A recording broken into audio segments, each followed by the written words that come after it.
Welcome to yet another day. This is getting a bit Groundhog Day, isn't it? I'm shattered. Not to worry. Get moving and we'll wake up a bit. Right, day 20. 43 to go. It's Saturday, 7th of October. Now, what did we do yesterday? We have a result. It was a hard day's work. Had a bit of fill-in to do and a lot of prep. Think about this. So fill an 80, 120, 180 around the filled areas, and then 180 the whole engine bay, and then what was it after that, 240. And then I use these sort of detailing sponges, which are like these fine things here, to sort of finish it all off. Guide coating at each level, each step, and then I did prime it again.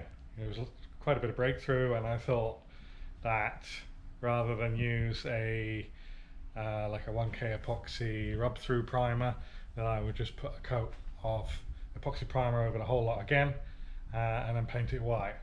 Well, I started doing this quite early, it's about 9:30, and I didn't finish up until nearly 10 p.m. By the time I'd finished cleaning the guns, I went to walk out to the shop to get a beer and realised that it was past 9 o'clock, the shop was shut. So I had to jump on my little scooter and go to another shop and get 2 beers. And then I was done and straight to bed. So, rude awakening this morning. I was up at about 6:30. It's about 8:30 now. Just been doing a few emails and stuff like that. So an email, I got a reply back from Motorsport Electronics, and they tell me that they don't stock the cam sensor or the crank sensor. I'd have to find my own 2-wire or my own ones that match their plugs, or I could change the plugs. So I'm going to change the plugs, I think. I've just asked them whether they've got plugs for those sensors, or I need to chop the plugs off the current loom. They have a, what do they call it? COPS, coil on plug something S. They have a COPS, or can do, I don't think it's in stock, I think they can bill me a coil on plug, like a sub loom that'll plug into their loom. They want 110 quid for it, and I think, yeah, just to get a professional doing that wiring is probably worth 110 quid. Because if I was to wire it up and I had a dry connection, or you know, just something funny, you know what electronics can be like, especially with coils and sparks, the chances of having a misfire or something, it should have a greater sense of, a greater chance of not being not having a problem. So yeah, and they've also got map sensors and intake air temperature sensors in stock, so I've asked for a price on those. Yesterday I paid for the wideband lambda sensor, so that's on its way, probably be here today. That's, I think, it with the engine side of things. Today, again, it's a case of thinking, well, what do I do today that gives me the most benefit? There's lots of things I could do, but you know, it's like a big steps, the biggest steps.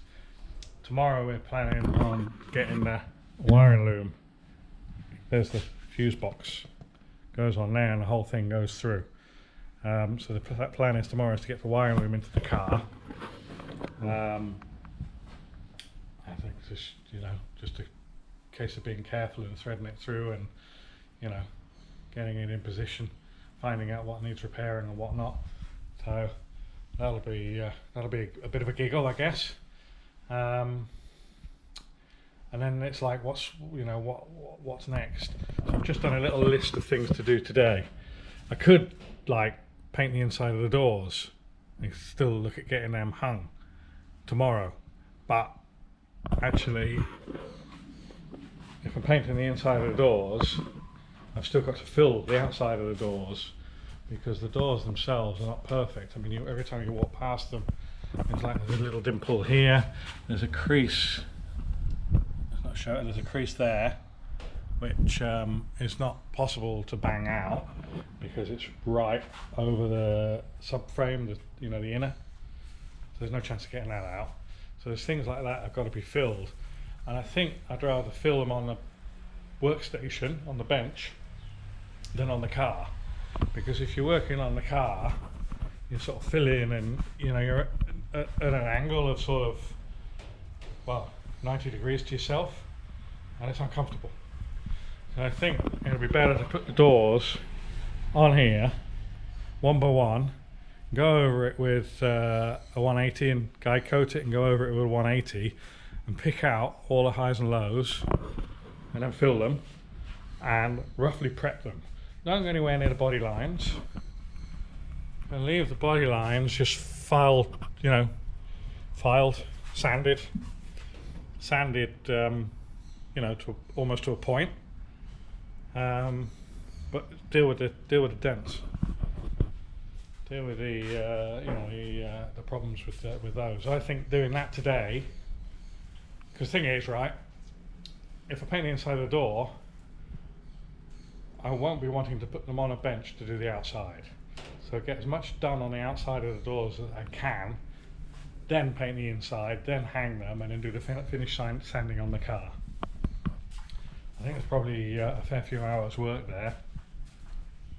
Probably best to do that now.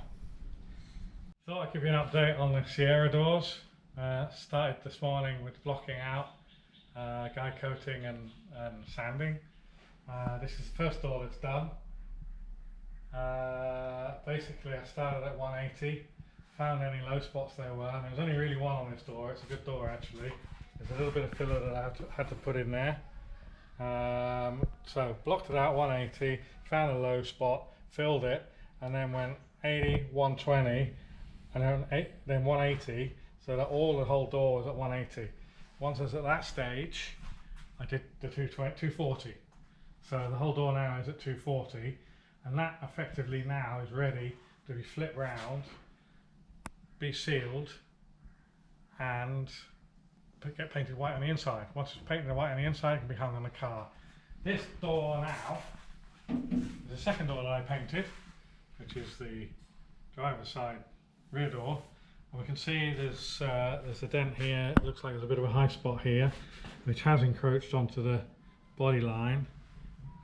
But what I'm going to do, right, is I'm going to guide coat it and then go over it with 180, and the 180 will pick out any other problems that I have in here. So I'll probably do it a section at a time. So this is just basically black paint thinned right out. So space rock in that one.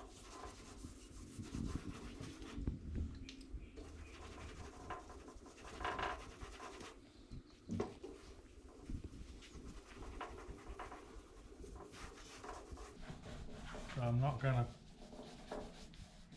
guide coat the whole door, as you can do this section for now. So that's it, guide coat's on. Doesn't really matter about getting it fully covered, because the dust goes and covers in any scratches that you make. Now I want to find that's my 180 Abrinet. Abrinet is like this wire mesh sandpaper stuff, but it's a lot nicer because it doesn't sort of clog up. And then basically, because the door's got a curve to it, I'm sort of going the two ways like this, and I will continue doing this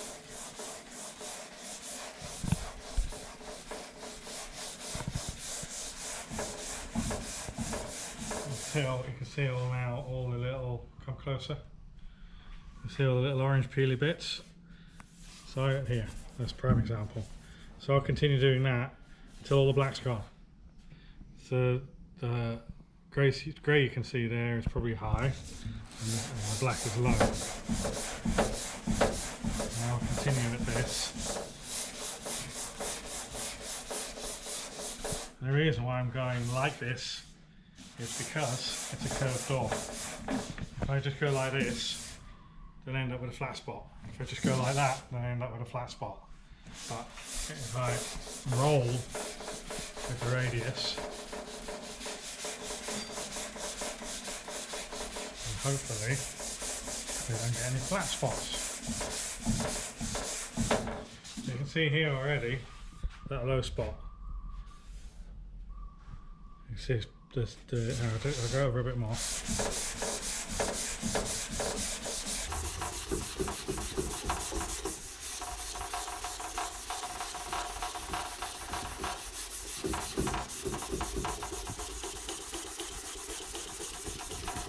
Right, that's as clear as day now. That's low spot, that's got to be filled.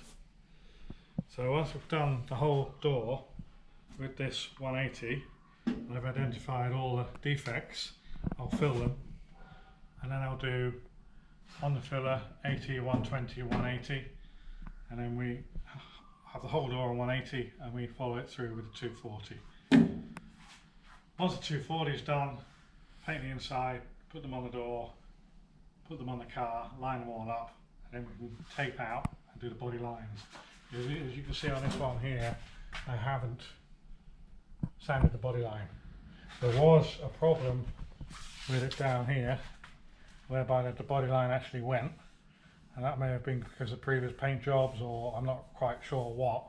But I did actually tape that up just to bring that, just to move that up roughly. It was clear that it needed to move, it was wiggly. Alright, I'll carry on. Cheers, bye bye. The other thing I've got to do is I've got to weld up the engine mounts fully, because they're only spot welded at the moment, and I've got to send those out. And if I get bored or have extra time, then the exterior needs sanding as well. So these need ATing with a DA, sanding, blocking down, and putting in primer. So that, I think, is what I've got to do next before I get a visitor tomorrow. That's about it. That's the update. Thanks as always. Thanks for watching. Thanks for liking. Thanks for commenting. We'll let you know how I get on tomorrow. Cheers for now. Bye.